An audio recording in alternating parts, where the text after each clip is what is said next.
निकाहनामे की कि किस तरीके से आपने निकाहनामा जो है वो टेस्ट करवाना है, कौन सी गलती नहीं करनी निकाहनामे को टेस्ट करवाते हुए, आज उसके बारे में मैं आपको बताऊंगा। अगर आप ministry of foreign affair Pakistan से टेस्ट नहीं करेंगे तो यूएई की पिंक स्टैंप इसके ऊपर नहीं लगेगी और वीजा आपका रिजेक्ट हो जाएगा। अस्सलाम वालेकुम जी, उम्मीद है आप लोग खैर खैरियत से होंगे। डॉक्टर जलीस मिर्जा आपकी खिदमत में हाजिर मुत्तहिदा अरब अमीरात से। नाज़रीन, आज बात करेंगे निकाहनामे की कि किस तरीके से आपने निकाहनामा जो है वो टेस्ट करवाना है। जो हजरात अपनी बीवियों को बुलाना चाहते हैं मुत्तहिदा अरब अमीरात, या बीवियां अपने शोहर को बुलाना चाहती हैं मुत्तहिदा अरब अमीरात और स्पॉन्सर वीज़ा पर बुलाना चाहती हैं, फैमिली वीज़ा पर बुलाना चाहती हैं, तो उसके लिए निकाहनामे की अटेस्टेशन बहुत ज़रूरी होती है। कौन सी गलती नहीं करनी निकाहनामे को टेस्ट करवाते हुए, आज उसके बारे में मैं आपको बताऊंगा।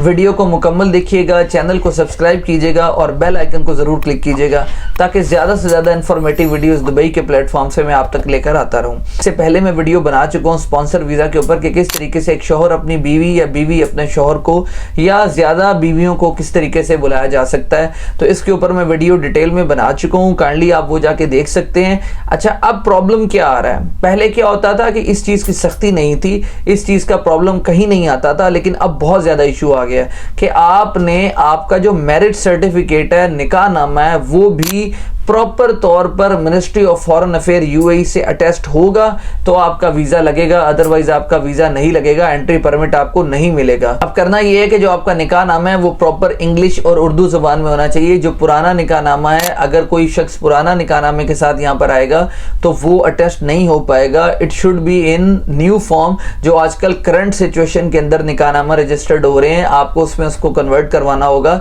एंड देन सबसे इंपॉर्टेंट थिंग, आपको ministry of foreign affair Pakistan से उसको टेस्ट करवाना होगा।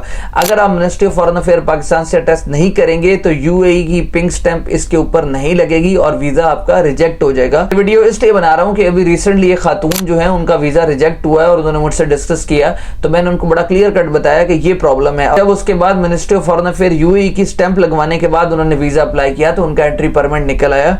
बड़ा सिंपल सा तरीका है, कोई इसमें परेशानी वाली बात नहीं है। आपके पास दो तरीके हैं ministry of foreign affair UAE pink stamp लगवाने के। या तो आप यूएई एम्बेसी इस्लामाबाद से उसको पहले टेस्ट करवाएं, या फिर आप पाकिस्तानी कौंसुलेट दुबई से उसको टेस्ट करवाएं। अच्छा, अब इन दोनों सूरतों में क्या है कि यूएई एम्बेसी इस्लामाबाद से अगर आप टेस्ट करवाते हैं तो आपके $41 खर्च आएंगे, ठीक है, जो कि तकरीबन 11-12 हज़ार रुपए बनते हैं। जबकि आप पाकिस्तानी कौंसुलेट दुबई से करवाएंगे तो आपके 1520 रुपए लगेंगे, यानी सिर्फ 40 दिरहम। तो अंदाजा कीजिए 10 से 11 हज़ार का फर्क यहीं पे पड़ जाता है। तो मैं रेकमेंड करूंगा कि अगर आपका शोहर या आपकी बीवी यहाँ पे है, आप उनमें से किसी एक को बुलाना चाहते हैं, तो ministry of foreign affair Pakistan से अटेस्टेशन करवाने के बाद आप डीएचएल कोरियर के थ्रू अपने हस्बैंड या अपनी वाइफ को भिजवाएं। जो यूएई एम्बेसी इस्लामाबाद से उसने अटेस्टेशन करवानी थी वो यहां पर पाकिस्तानी कौंसुलेट दुबई से अटेस्ट करवा लेगा। तो होगा क्या, अब इन दोनों सिनेरियो में अल्टीमेटली आपको लगवानी तो पिंक स्टैंप है। तो पिंक स्टैंप की हसूल के लिए यूएई एम्बेसी इस्लामाबाद या पाकिस्तानी कौंसुलेट दोनों में से किसी एक का होना जरूरी है। और ये सब कब होगा? जब ministry of foreign affair Pakistan से आपका निकाहनामा अटेस्ट हुआ होगा।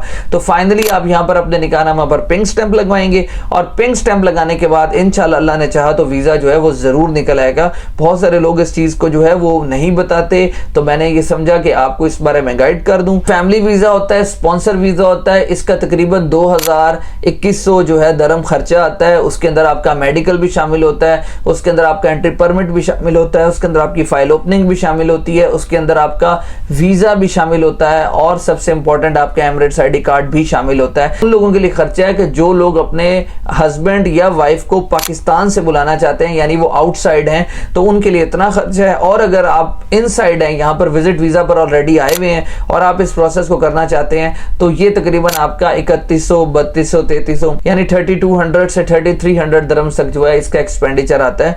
तो बराए मेहरबानी अच्छे एजेंट का इंतखाब कीजिए। ये तमाम प्रोसेस करने से पहले आपसे डॉक्यूमेंटेशन पूरी करवाएगा, अदरवाइज बहुत सारे मामलात में आपको रिजेक्शन का सामना करना पड़ सकता है, जिसकी वजह से आपको कोई ना कोई नुकसान उठाना पड़ सकता है। उम्मीद है आप लोगों को वीडियो पसंद आई हुई होगी। चैनल को सब्सक्राइब कीजिए, बेल आइकन को क्लिक कीजिए ताकि ज्यादा से ज्यादा इंफॉर्मेटिव वीडियोस दुबई के प्लेटफॉर्म से आप तक मैं लेकर आता रहूं। जज़ाकल्लाह।